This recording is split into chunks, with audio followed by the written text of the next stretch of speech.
Question करते हैं और जो इसके जो पहले वाले क्वेश्चन है वो लास्ट वाली वीडियो में सॉल्व कर चुके हैं। आपको लिंक डिस्क्रिप्शन बॉक्स में मिल जाएगी। और यदि आपने वो क्वेश्चन नहीं देखे तो डिस्क्रिप्शन बॉक्स में जाके लिंक पर क्लिक करके वो वीडियो जरूर देखें। ठीक है, तो चलिए ये वाला तीसरे नंबर का क्वेश्चन पहले सॉल्व करते हैं।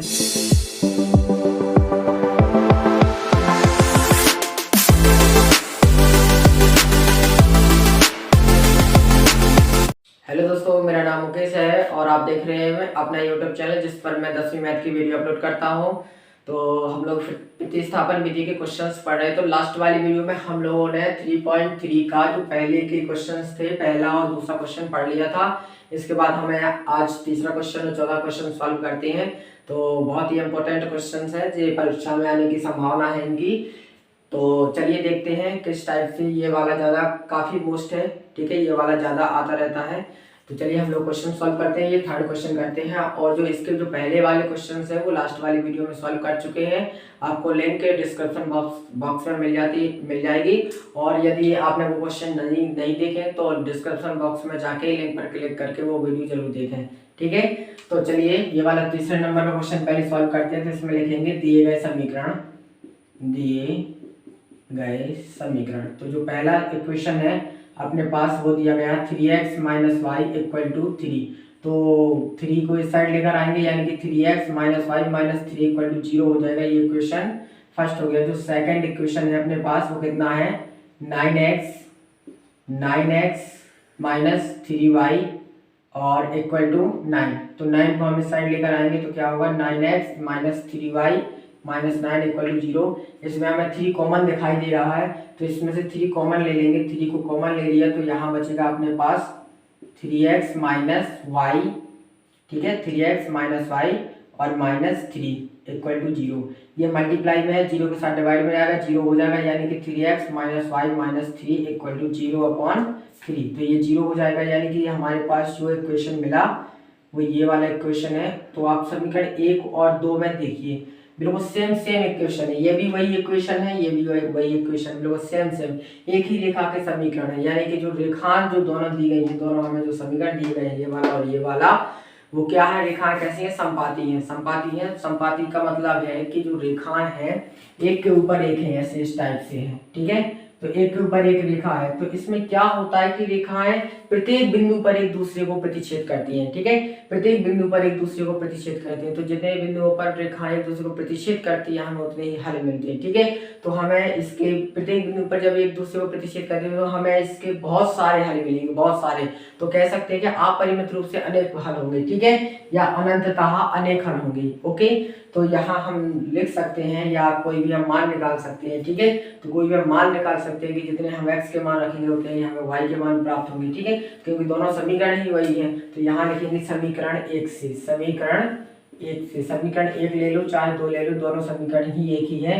तो क्या करेंगे, क्या लिखा है 3x minus Y minus 3 equal to 0 लिखा है, ठीक है। तो इससे हम चलिए y की वैल्यू निकाल लेते हैं। तो y की वैल्यू निकालेंगे, y को साइड ले जाएंगे तो कितना हो जाएगा 3x minus 3 equal to y हो जाएगा। या इसको लिख सकते हैं हम लोग y equal to 3x minus 3, ठीक है। तो हम जितने हम इसमें x के मान रखेंगे हमें उतने ही y के मान प्राप्त होंगे, यानी कि हल बहुत सारे हमें हल मिलेंगे, अनंततः अनेक हल है इसके, ठीक है। तो बहुत सारे हल है। तो यहां लिख देंगे हम जितने x के मान रखेंगे उतने ही हमें y के मान प्राप्त होंगे। अतः समीकरणों के अनंततः अनेक हल है या अपरिमित रूप से अनेक हल है, ठीक है। कुछ भी लिख सकते हैं, अपरिमित रूप से अनेक हल है। तो ये हमारा क्वेश्चन पहला जे वाला कंप्लीट हो गया, तीसरा क्वेश्चन। तो चलिए फोर्थ नंबर का क्वेश्चन करते हैं। ये आई होप कि आप लोगों को समझ में आ गया होगा। तो चलिए हमें अब फोर्थ नंबर का क्वेश्चन सॉल्व करना। तो ये क्वेश्चन काफी अच्छा मजेदार क्वेश्चन है, बढ़िया इंपॉर्टेंट सा क्वेश्चन दिखाई दे रहा। तो ऐसा क्वेश्चन पूछा जा सकता है परीक्षा में। तो 0.2x प्लस 0.3y जो हमें समीकरण दिए गए, तो पहले नंबर हम समीकरण लिख देंगे, ठीक है। ये हो जाएगा 1.3, ठीक है। तो इसको समीकरण को बनाना, ये दशमलव में दिया गया है, बिल्कुल कठिन नहीं, बिल्कुल सिंपल है समीकरण को बनाना, ठीक है। तो क्या करेंगे, पहले इसको ठीक तरह से बना लेंगे। तो यह क्या करेंगे, दोनों पक्षों में 10 का गुणा करने पर, 10 का गुणा करने पर, चलिए 10 का गुणा करते हैं। तो इसमें 10 का गुणा करेंगे तो यहाँ 2 आ जाएगा x, इसमें 10 का गुणा करेंगे तो यहाँ 3 हो जाएगा y, और इसमें 10 का गुणा कर देंगे तो ये 13 हो जाएगा। 13 को इस साइड लेकर आएंगे, यानी कि 2x plus 3y minus 13 equal to 0। ये हो गया हमारा इक्वेशन फर्स्ट, ठीक है। चलिए इसी प्रकार हम अगला इक्वेशन बनाते हैं, ये वाला, ठीक है। फिर इसको सॉल्व करेंगे, ठीक है। तो यहाँ दूसरा समीकरण लिखते हैं। तो यहाँ लिखा है 0.4x plus 0.5y equal to 2.3, ठीक है। यहाँ हम क्या करेंगे, दोनों पक्षों में 10 का गुणा करने पर, दोनों पक्षों में 10 का गुणा करने पर, 10 का गुणा करने पर, इसमें 10 का गुणा करेंगे तो 4x, इसमें 10 का गुणा करेंगे तो 5y, इसमें 10 का गुणा करेंगे तो 23 हो जाएगा। ये 23 को इस साइड लेकर आएंगे, यानी कि 4x plus 5y minus 5y minus 23 equal to 0। ये हो गया इक्वेशन सेकंड। चलिए अब इसको आगे देखते हैं, ठीक है। तो हम क्या करते हैं, प्रतिस्थापन विधि में कोई भी एक समीकरण ले लेते हैं, उस समीकरण से किसी एक चर का मान निकालेंगे, ठीक है। किसी एक समीकरण से, जैसे हमने समीकरण 1 ले लिया, समीकरण 1 से किसी एक चर का मान निकालेंगे, समीकरण 2 में रखेंगे, ठीक है। फिर उसको सॉल्व करेंगे।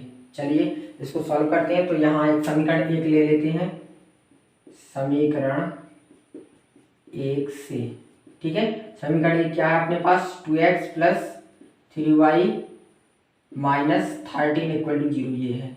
तो हम यहाँ x की वैल्यू निकालना चाहेंगे, x की वैल्यू निकालेंगे, y की भी वैल्यू निकाल सकते हो। तो x की वैल्यू निकाल लेते हैं। तो 13 उस साइड जाएगा तो प्लस का हो जाएगा, और ये 3y उस साइड जाएगा तो माइनस का हो जाएगा, माइनस का 3y।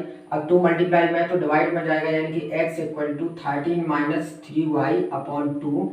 ये इक्वेशन हो गया हमारा थर्ड, ठीक है। ये तीसरा इक्वेशन हो गया, ठीक है। चलिए इसको सॉल्व करते हैं। तो जो x की वैल्यू जो हमें मिली है, वो समीकरण कौन से में रखेंगे, इस वाले समीकरण में रखेंगे, समीकरण नंबर 2 में, ओके। तो समीकरण नंबर 2 में रखते हैं। तो यहाँ देखो x का मान समीकरण 2 में रखने पर, आप लोग इतना ध्यान देना कि जो मान समीकरण 1 से निकाला है हमने, तो हमें 1 में नहीं रखना है, ठीक है। जो समीकरण 1 से निकाला तो 1 में नहीं रखना है, 1 से निकाला तो 2 में रखना है, 2 से निकालेंगे तो समीकरण 1 में रखना है, ठीक है। दूसरे ही समीकरण में मान रखेंगे हमेशा, ठीक है। चलिए इसको सॉल्व करते हैं। तो कितना हो जाएगा, x का वैल्यू ये रख देंगे, तो कितना लिखा इसमें 4, और फिर लिखा x का वैल्यू रख देते तो 13 माइनस 3y अपॉन कितना हो जाएगा 2, क्लियर है, plus 5y minus 23 equal to 0। इसको सॉल्व करते हैं, इसको डिवाइड करेंगे तो कितना आएगा 2 का मल्टीप्लाई करो तो 26 minus 6y plus 5y minus 23 equal to 0, ठीक है। तो चलिए इसको सॉल्व करते हैं। ये कितना बचा, माइनस वाई, तो माइनस वाई बचेगा यहाँ, और 23 में से ये चला गया, मतलब 26 में 23 चला गया, तो प्लस का कितना बचेगा 3 इक्वल टू 0, ठीक है। तो माइनस वाई इक्वल टू कितना हो जाएगा -3, और वाई इक्वल टू कितना हो जाएगा 3, क्लियर है। तो ये y की वैल्यू हमें मिल गई है, तो y की वैल्यू हम पुट कर देंगे समीकरण 3 में, ठीक है। फिर लिखेंगे यहाँ पर y का मान समीकरण 3 में रखने पर, समीकरण 3 में रखने पर, ठीक है। तो हम y का मान समीकरण 1 में भी रख सकते हैं, 2 में भी रख सकते हैं, ठीक है। तो किसी में भी रख दोगे तो x की वैल्यू मिल जाएगी हमें, लेकिन 3 में रखेंगे तो हमें आसानी से मिल जाएगी हमें x की वैल्यू, ठीक है। तो समीकरण 3 में रखते हैं। तो x इक्वल टू कितना है 13 माइनस 3, और y की वैल्यू कितनी निकली 3, और अपॉन में कितना है 2, ठीक है। तो x इक्वल टू जो हो जाएगा 13 माइनस ये हो जाएगा 9 अपॉन 2, यानी कि इसको आगे सॉल्व करेंगे तो कितना हो जाएगा, ये बचा 4 अपॉन 2, डिवाइड करेंगे तो कितना आएगा 2, यानी कि x इक्वल टू कितना आया हमारा 2। तो ये हमारी x की वैल्यू हो गई, और ये हमारी y की वैल्यू हो गई, ठीक है। तो ये हमारा क्वेश्चन सॉल्व हो चुका है कम्प्लीटली, ओके। तो नेक्स्ट आगे जो पढ़ाएंगे अगली क्लास में। तो आज के लिए सिर्फ इतना ही, बाय बाय।